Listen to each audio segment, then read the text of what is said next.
This morning we're going to talk about how to become a great human leader in the age of AI. Since 2008, I have been on a mission to find the sweet spot between tech and connect. I wanted to understand how can I leverage technology for all of its greatness, but then how can I put technology in its place to connect on a deeper level? And I became so obsessed with this question that I interviewed hundreds of leaders and researchers around the world, and I wrote 3 best-selling books on the topic. And here's what I learned. The default use of technology degrades connection. Like, just think about that again. The default use of technology degrades connection. But one of the reasons why many of us feel overwhelmed and stressed these days trying to figure this out is that we don't know how to lead in an environment like this. So here's what we're going to do today. I've taken everything that I've learned over the last 25 years and I've created a roadmap to help all of you find that sweet spot between tech and connect.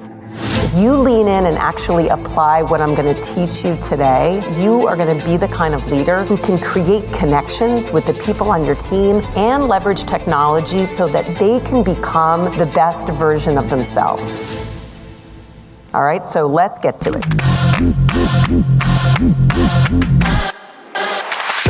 We've been talking a lot about AI at this conference. So we wanted to bring in someone who's been exploring this value of human relationships in the workplace in all of her work. Erica Keswin is a best-selling author and has partnered with lots of organizations all around the globe. She's going to lead us in a discussion exploring what human leadership looks like in the age of AI and how we can prepare ourselves for it. It gives me great pleasure to welcome to the stage Erica Keswin.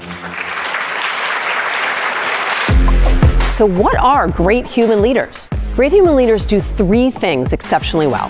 First, great human leaders connect their people to purpose and the values of the organization. Second, great human leaders connect people to others, which is even more important in this hybrid world. And third, great human leaders connect people to themselves and how they want to grow and develop on the job. Because when you have an organization filled with people who feel like they're growing in their careers and in relationship to one another, you will have more engagement, more loyalty, and you'll have a culture where people feel like they actually like their jobs. Every single takeaway that she gave felt really personal to me in my career journey. She was wonderful, really great speaker. She talked about feeling seen, heard, and valued. I thought that was so fantastic. My favorite thing about this work is giving leaders a clear roadmap for how to lead in this new world of work, and then seeing the impact on them personally, their teams, and the organization. And people can get started the minute they leave the room. Whether I'm giving a keynote, emceeing an event, or leading a cohort, I ask each participant to really think about the people on their team and how to connect them to purpose, to each other, and to their own development. What this roadmap does is that it moves leaders from feeling overwhelmed to feeling much more confident in their roles. For just a few minutes, I want you to take out a piece of paper, or you can do it on the Notes app on your phone, and I want you to think about an employee on your team or in your organization. Think about how that role actually supports the mission and the values of the organization. Think about if you go back to your offices next week and you go into an office of a colleague or even your boss. And let's say that person takes their phone out and they literally put it upside down on the desk. And they leave it that way for the entire time that you're with them. And they truly put their focus on you. How would that make you feel?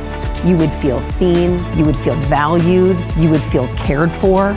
And I believe that choosing to be present as a leader is one of the greatest gifts that we can give the people on our teams.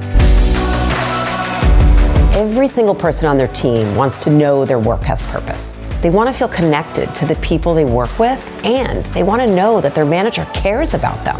When leaders have the tools to do this work, it's not just good for people, it's great for business. A leader who knows how to create this kind of connection is the kind of leader we need in our world today. And this kind of leader cannot be replaced by technology.